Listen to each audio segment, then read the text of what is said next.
漂亮！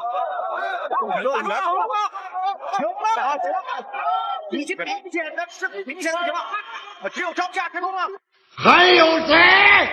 中国女将张伟丽征战国际擂台所向披靡，她不屈不挠，敢打敢拼，只为向世界展示更多中国力量。她打服了所有对手，也打脸了所有黑她的喷子，可唯独打不服不知天高地厚的小日子。10年前，张伟丽还是一名健身教练，初出茅庐的她单枪匹马杀入东京，与20年未尝一败的佐佐木仁子大战3个回合，最终点数惜败。自此之后，小日子整天拿着这场比赛说3道4。即便如今的伟丽已经站在了世界之巅，这个日本女拳王还是在发布会上当众嘲讽张伟丽手下败将徒有虚名罢了。上次让他有命活着回去，这次他只要敢来，我就1回合打得他头破血流。如果他不投降，我就把他打死擂台。此人名叫藤野惠显，这家伙长得就跟那传说中的母老虎如出一辙，是日本排名第2的老牌强者。凭借着凶悍的重拳和狠辣的打法，在日本拳坛横行霸道。在将中国选手击败之后，更加嚣张跋扈。赛前称重根本就不用正眼看张伟丽，上了擂台依旧比孔朝天神情嚣张，根本就没把张伟丽放在眼里。如此狂妄的姿态彻底激怒了张伟丽，于是再次东渡日本，不仅要证明自己绝对的统治力，更是要打爆日本女子拳坛，让无知的小日子彻底闭嘴。长按点赞，让更多人看到张伟丽的飒爽英姿。比赛正式开始，双方没有多余试探，直接开始对攻。张伟丽扫踢接组合拳持续输出，日本母老虎打得也很凶，而且从画面中不难看出，日本选手胳膊上的肌肉非常恐怖。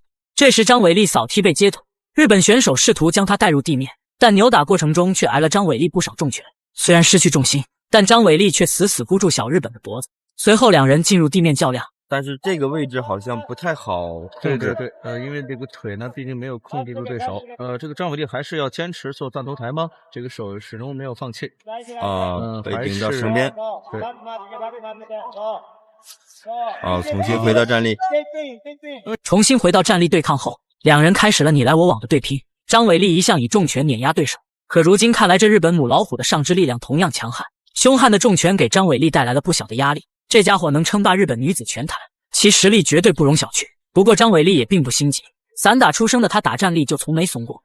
确实藤野惠现，你看我们看到这个手臂啊，还有背部肌肉啊，线条非常的清晰啊。作为一个老将，身体状态保证的真不错，你想确实很棒啊。两人看似是在换拳，可张伟丽的命中率明显更高，精准的命中明显让日本母老虎吃不消。作为征战擂台10余年的藤野惠显，自然也很清楚自己在站立对抗中不是对手，于是抓住机会下前抱摔，再次将张伟丽带入了地面，试图在地面缠斗中寻找机会。可惜他的如意算盘打错了，伟丽严密的防守让小日本无从下手，一时间两人陷入了短暂的僵持。而且我记得应该是在南京站的时候，张伟丽是一个高扫踢把对方给踢倒，直接是 KO 对手了。对，非常的惊艳。而且呢，这个选手很大气，在 KO 对手倒地之后呢，并没有继续的做地面的锤击，也没有补刀。对，这同时也说明张伟丽确实很自信啊，知道这一高扫打中对方头部之后，已经结束比赛了。对，眼看着迟迟找不到机会，日本选手也慌了。于是主动起身想要另寻时机，但张伟丽不断去踢小日本的狗腿，只要藤野惠现敢向前压进，那就要冒着狗腿被踢断的风险。不得不说这一招非常聪明，既能阻止日本选手的进攻，还可以躺在地上恢复体力。小日本转来转去根本找不到破绽。我们看到张伟丽在地面的时候用腿攻击了。对，这个地面拿腿来去他们叫 up 踢，就是往上踢的这种技术啊，在这么多年的 MMA 规则比赛当中啊，已经出现过很多次这种。张伟丽的打法变化莫测，回到站立对抗后，又开始频繁使用腿法，给对手露出一个上3路防守空档的假象。小日本果然中计，结果被张伟丽凶猛的迎击连续命中。几番交锋之后，日本选手明显有点招架不住，于是一把抱住张伟丽的腰想要打地面。可这一次伟丽不会再给他机会，背部紧靠围绳借力，双手则护住腹部，随后找到机会一记顶膝将其撞开。日本选手作为主动进攻的一方，体力消耗非常大，张伟丽趁机低扫，直接就把小日子干翻在地，随后抡起重拳劈头盖脸砸向其面门。对方做双腿呢，现在控制张伟丽是开放式的一个防守动作。地面蹬非常好。对，又换到刚才是张伟丽在做这个动作，而且他们到现在为止所有的拼拳这种拳法的互重啊，这种互相的进攻还是表现的都不错。对。对方整个的确实张伟丽在用肘法。站立肘法。随着时间的推移，两人在对拼中互有命中，战斗也进入了白热化阶段。这时张伟丽一记锋利的肘刃，打得小日子眉骨开裂，一时间日本选手血流满面。不得不说张伟丽的肘击恐怖如斯，不仅在地面中威力强大，站立对抗同样锋利如刀。就在张伟丽准备乘胜追击之时，裁判却暂停了比赛。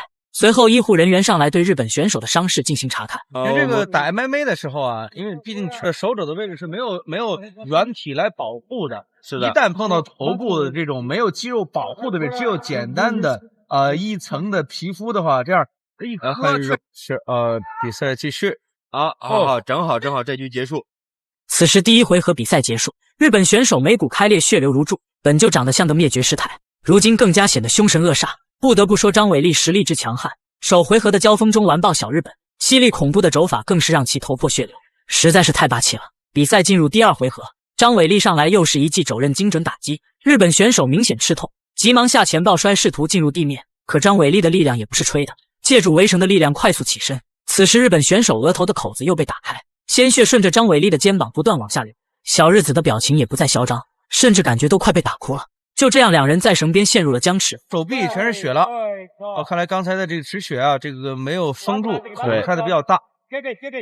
两个人这时候在围绳边，实际上有点像打笼子的时候的笼边战。对，因为我们知道，在中国的 MMA 比赛当中啊，这个笼子的设置本身就相对来说比较少。对，有的比赛呢是这时裁判继续暂停比赛，这家伙的偏袒也太明目张胆了，三番两次给小日本找借口休息，实在是无耻。简单的止血处理之后，日本选手表示自己还能再战。不得不说这娘们的抗揍能力之强。比赛继续。我们让这个更多的选手参与到这整个大型的活动里面来。好，双方这个继续开战啊！看来这个伤势目前来说还是无碍的。对，我们看到张伟丽的现在这个整个的报价越来越偏向于泰式了，可能就是下定决心打站立了。张伟丽的肘击实在霸道，直接在小日子的额头上又开了一道口，这一下藤野惠宪彻底脑瓜子嗡嗡作响。裁判一看情况不对，立马终止了比赛。这要是再打下去，小日子很有可能被张伟丽打死擂台。就这样，张伟丽客场作战将狂妄的小日本全程碾压，锋利霸道的肘刃更是让其头破血流，正面硬刚将其彻底打服，成功 TKO 对手获得胜利。让我们为巾帼英雄张伟丽点赞。